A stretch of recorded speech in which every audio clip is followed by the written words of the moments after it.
Қайырлы кеш, құрметті оқушылар, сіздермен бірге ОБТ эксперті Шүкір Әлімхан.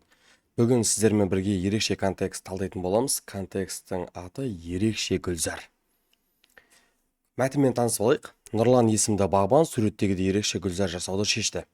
Ол үшін алдымен 6 бұрыш, оның ішіне шеңбер, ал шеңбердің ішіне іштей квадрат орналастырды. 6 бұрыштың бір қабырғасының ұзындығы 4 метр, дұрыс 6 бұрыштың ішіне сызылған шеңбердің радиусы 2 метр, 1 метр квадрат жерге 9 гүл отырғызуға болады. Бір түп гүлдің базардағы баға 80 теңге, егер 300 гүлден артық сатып алса, әр гүлге 10% жеңілдік жасалады дейді. Жақсы, біз ары қарай жылжиық, бірінші есебін қарайық. Бізде бірінші есебі дұрыс 6 бұрыштың ішкі бұрышының градустық өлшемін табыңыз дейді. Жақсы, бізде көп бұрыштың ішкі бұрыштарының қосындысын есептейтін формула бар жалпы. Ол n-2 көбейту 180 градус. Енді егер көп бұрышымыз дұрыс болса, онда оның барлық бұрыштары тең, бір бұрышын табу үшін оны n-ға бөліп жіберу жеткілікті. Біздің жағдайда 6 бұрыш 6-тан 2-ні азайтсақ 4 көбейту 180 бөлімінде 6. 6-ға қысқартсақ 1, 30. 4 жердегі 30-ымыз 120 градус. Бірінші есеп бізде өте жеңіл екен. Жауап 120 градус. Есеп түсінікті болса, ары қарай жылжиық. Екінші есеп, гүл отырғызуға арналған квадрат формалы жердің ауданы. Бізде қарайық, бізге мәтінде айтқан шеңбердің радиусы 2-ге тең деді. Енді шеңберге іштей квадрат сызылып тұр. Мына шеңбердің диаметрлерін салатын болсақ, ол төртбұрыштың диагоналі болып саналады. Енді бізде кез келген төртбұрыштың ауданын табатын диагоналге қатысты универсаль формула бар. 2-ден 1, d1, d2, синус фи деген. Бізде білесіңдер, квадрат, яғни шаршы, оның диагональдары тік бұрыш жасап қиылысады. Сол себепті мұндағы мәні 90 градус, яғни оны синус 90 градустағы мәні 1-ге тең, оны жазбай қойсақ болады. Демек, 2-ден 1, бізде шеңбердің радиусы 2 болса, диаметрі 4 болды, яғни шаршының диагональда 4-ге тең. 4 жердегі 4-іміз 16, 2-ге бөлсек жауабы 8 деп шыға қояды. Бұл да өте жеңіл есеп. Келесі сұрақ.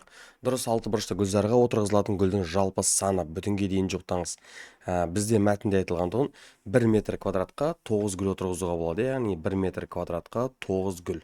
Енді біз мұнда 6 бұрыштың ауданын тауып алуымыз керек. Жалпы 6 бұрыштың ауданының формуласын қорытып шығаруын түсініп алсаңдар өте жеңіл болады. Так, бізде маркердің түсін ауыстырып алайық, және мына суретімізге қарайық.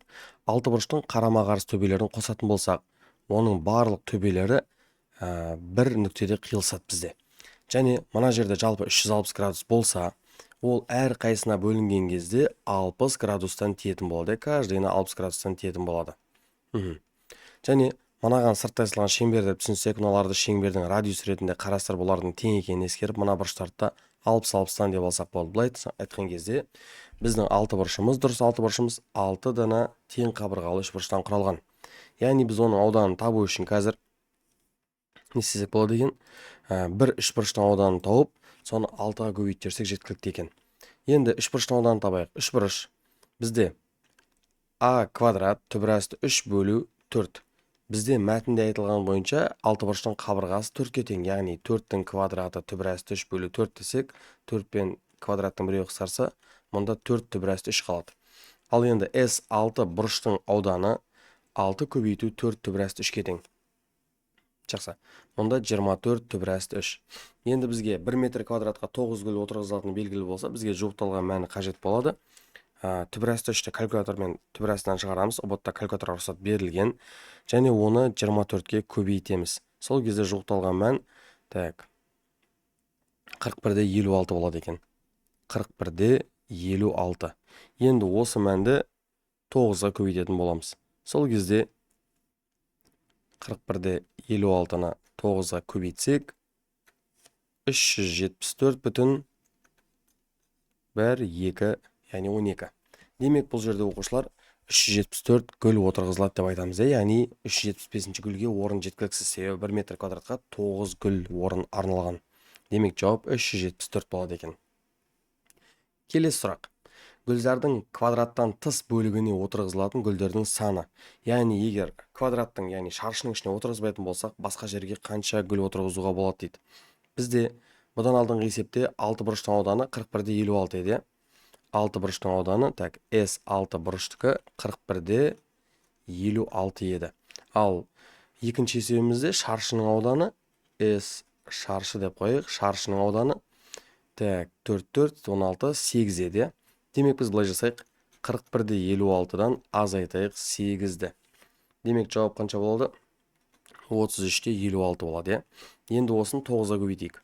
33-те 56-ны көбейтейік 9-ға. Так, 33-те 56-ны көбейтсек 9-ға 302 бүтін 100-ден 4 болды екен. Демек 302 гүл деп жауап береді екенбіз. Бұл есепте жеңіл екен. Түсінікті болса, әрі қарай жылжиық. Ал түсінбей қалған жағдайда пауза қойып, жақсылап қарап алыңыздар есепті. Гүлзарды гүлмен толықтай толтыру үшін гүлдер сатып алды. Гүл сатып алуға жұмсалатын ақшаны табыңыз дейді. Керемет. Біз арттағы есепке қайтайық. Жалпы бізге гүлзарды толтыруға 374 гүл қажет еді, иә? Так. 374 гүл қажет еді. Бізге мәтінде айтылған базардағы гүлдің бағасы 80 теңгеден. Егер 300 данадан көп алатын болсақ, 10% жеңілдік бар. Жалпы 10%-лік жеңілдік деген не ол? 10%-ын сен төлемей ақ қой, қалған 90%-ын төлесең жеткілікті деген сөз. Яғни біз 90%-ын табу үшін 0,9-ға көбейтейік. Калькулятордың көмегіне жүгінеміз. 374 көбейту 80 көбейту 0,9. Демек 26.928 теңге деген жауабымыз нақты келіп шығады екен. Есептер түсінікті болды деген ойдамын. Сіздермен бірге болған ОБТ эксперті Шүкір Әлімхан. Каналға тіркеліп кетіңіздер, лайк басып, комментарий жазып, қолдап қойыңыздар. Көп рахмет.